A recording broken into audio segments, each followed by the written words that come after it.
Hello students, I am Vikas sir from MS English Tutorial Navada, Bihar. In this video, today we will discuss the summary of Indian civilization and culture.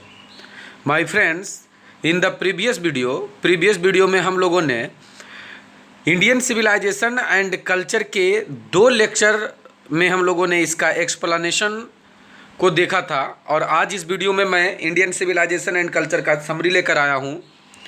तो देखते हैं, जैसा कि आपको clear था कि Indian civilisation and culture ये एक एशे है जो हमारे father of the nation Mahatma Gandhi के द्वारा इस लिखा गया था और इस एशे में महात्मा गांधी ने भारतीय संस्कृति और सभ्यता को पूरी दुनिया की संस्कृति और सभ्यता से श्रेष्ठ माना है।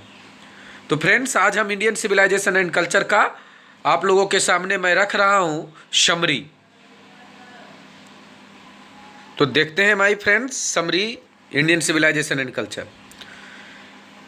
यहाँ पर कहते हैं, ध्यान दीजिएगा आप सभी लोग, कि Indian civilisation and culture is an essay which has been written by Mahatma Gandhi. ध्यान देंगे कि इंडियन सिविलाइजेशन एंड कल्चर एक एशे है जो महात्मा गांधी के द्वारा लिखा गया है। This essay has been taken from his autobiography. यहाँ पर देखिए थोड़ा सा एक मिस है मीनिंग में, इसे आप लोग इम्प्रूव कर लेंगे। एक्चुअली ऑटोग्राफी नहीं होता है, यहाँ पे होता क्या है, ऑटोबायोग्राफी होता है। ऑटोबायोग्राफी, वो मिस्टेक से ऑटोग्राफी लिखा गया है, आप लोग अंडरस्टूड कर लेंगे। तो ऑटोबायोग्राफी है ना, तो ये ऐसे जो हैं उनके ऑटोबायोग्राफी, जिनमें जीवनी कहते हैं, आत्मकथा कहते हैं, और उसका नाम क्या है, माई एक्सपेरिमेंट विद ट्रूथ, है ना।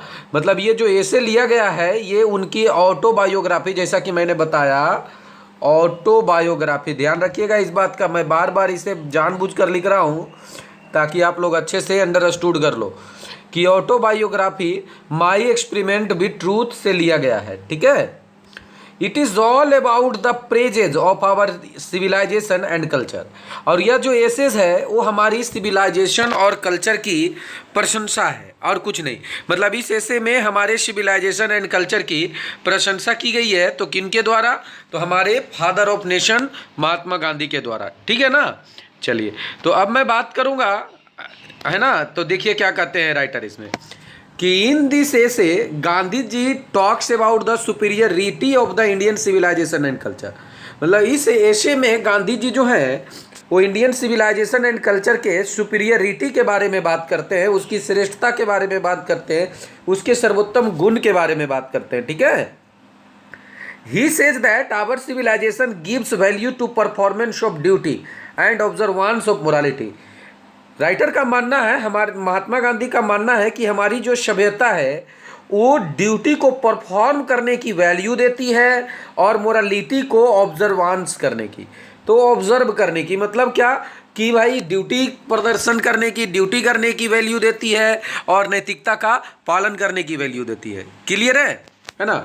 इट डिपेंड्स और in depends more on idealism rather than the materialism. ध्यान दीजिएगा माय फ्रेंड्स कि ईट जो आया है वो आया है इंडियन सिविलाइजेशन एंड कल्चर के लिए, है ना। इंडियन सिविलाइजेशन एंड कल्चर का मतलब क्या हो रहा है, ईट यहाँ पर आया है। ठीक है, तो राइटर कहते हैं कि it depends more on idealism rather than the materialism. मतलब हमारी जो इंडियन सिविलाइजेशन एंड कल्चर है वो आइडियलिज्म पर अधिक डिपेंड करती है, मेटेरियलिज्म पे डिपेंड नहीं करती। मतलब भौतिकवाद से ज़्यादा किस पे डिपेंड है, तो आइडियलिज्म पे डिपेंड है। ठीक है, तो मेरे ख्याल से आपको अच्छे से क्लियर हो रहा होगा my friends. Our civilization teaches us self denial unlike the self indulgence of the western civilization which can go to any length for their physical and materialistic comforts। देखिए बहुत ही बेहतरीन लाइन यहाँ पर है, राइटर ने जो क्लियर किए हैं कि our civilization teaches us self denial. मतलब हमारी जो सभ्यता है वो हमें सेल्फ डेनियल सिखाती है ना। वो सेल्फ इंडल्जेंस के बजाय, मतलब जो वेस्टर्न सिविलाइजेशन का जो सेल्फ इंडल्जेंस है, जो उसमें लिप्त हो जाना है, डूब जाना है, उसकी तरह नहीं है, बल्कि क्या है, सेल्फ डेनियल। मतलब कह सकते हो ना, उसे नकारने के लिए उस पर रिस्ट्रिक्शन लगाना सिखाती है ना। और western civilization which can go to any length for their physical and materialistic comfort, क्योंकि जो वेस्टर्न सिविलाइजेशन होता है माय फ्रेंड्स, वो किसी भी हद तक जा सकता है अपने फिजिकल मतलब शारीरिक या फिर भौतिक कंफर्ट्स को पूरा करने के लिए, उसके लिए वो किसी हद तक जा सकता है। लेकिन हमारी सभ्यता उस पर क्या करती है, तो रिस्ट्रिक्शन लगाना सिखाती है, और it is very important my friends.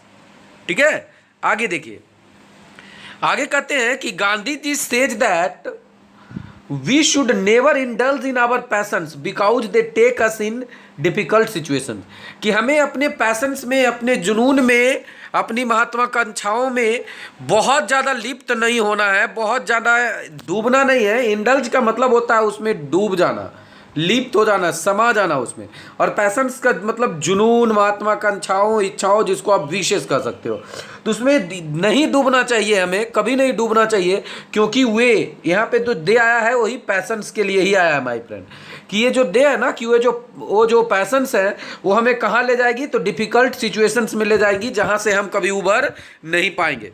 ठीक है, राइटर कहते हैं कि we should try to use our feet and hands in a proper way so that we can get a good health. Writer ये कहते हैं कि हमें अपने पैरों को, अपने हाथों का यूज जो है प्रॉपर वे में करना है, सही तरीके से करना है, ताकि we can get a good health, ताकि हमारे पास क्या हो सके, तो एक अच्छा हेल्थ हो सके। मतलब देखिए, ये सत्य है माय फ्रेंड्स, कि हमारे एंसेस्टर्स भी मानते थे कि आवर गुड हेल्थ, हमारा गुड हेल्थ कैसे हो सकता है ना, तो when we use our feet and hands in a proper way, जब हम अपने हाथों और पैरों का यूज अपने प्रॉपर वे में करेंगे तभी हमारे पास गुड हेल्थ होगा, है ना, और वो एक सेल्फ सेटिस्फैक्शन भी होता है माय फ्रेंड्स।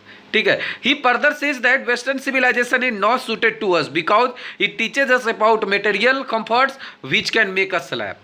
राइटर आगे ये भी कहते हैं कि वेस्टर्न सिविलाइजेशन हमारे लिए बिल्कुल भी शूट नहीं करेगी, क्योंकि वह हमें मटेरियल कंफर्ट्स को बताती है जो हमें गुलाम बना सकती है, स्लैब बना सकती है। यहाँ जो स्लैब है ना माय फ्रेंड, स्लैब का मतलब ही होता है गुलाम, है ना, आप किसी के अंदर डिपेंडेंट बन जाओगे। ठीक है, आप उस पर निर्भर रहोगे, इसलिए यहाँ पे राइटर बेहतरीन चीज़ें बता रहे हैं। ठीक है, at last he says that a certain degree of physical harmony and comfort is necessary. मतलब क्या, कि हमारी जो बेसिक ज़रूरतें हैं, बेसिक जो सुविधा है वो आवश्यक है, but above a certain level it becomes obstacles instead of help. ध्यान दीजिएगा, लेकिन ये एक निश्चित लेवल के बाद ये क्या बन जाता है, बाधाएं बन जाता है, इंस्टीड ऑफ हेल्प। मतलब इंस्टीड ऑफ का मतलब होता है के बजाय, मतलब कि मदद के बजाय, है ना, मदद के बजाय वो क्या बन जाएगी, तो बाधा बन जाएगी, और जो हमारे लिए बहुत ही नुकसान होगा। ठीक है, तो so we should not be in the search of material comfort, इसलिए हमें मटेरियल कंफर्ट्स में बिल्कुल भी नहीं रहना है।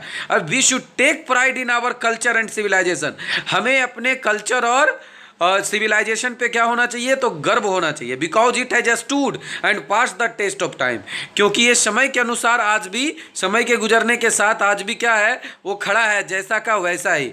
तो कुल मिलाकर देखा जाए फ्रेंड्स, तो हमारी सभ्यता जो है हमें हमारी इच्छाओं से को दबाना चाहती है, आप कह सकते हो कि हमारे इच्छाओं से हमें बचाना चाहती है, कि ज़रूरत से ज़्यादा इच्छाएं हमें नहीं पालना है जो हमें प्रॉब्लम में फंसा दे।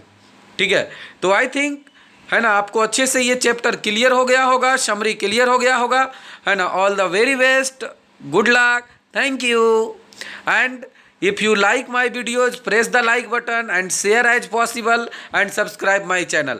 Thank you very much, all the very best, good luck.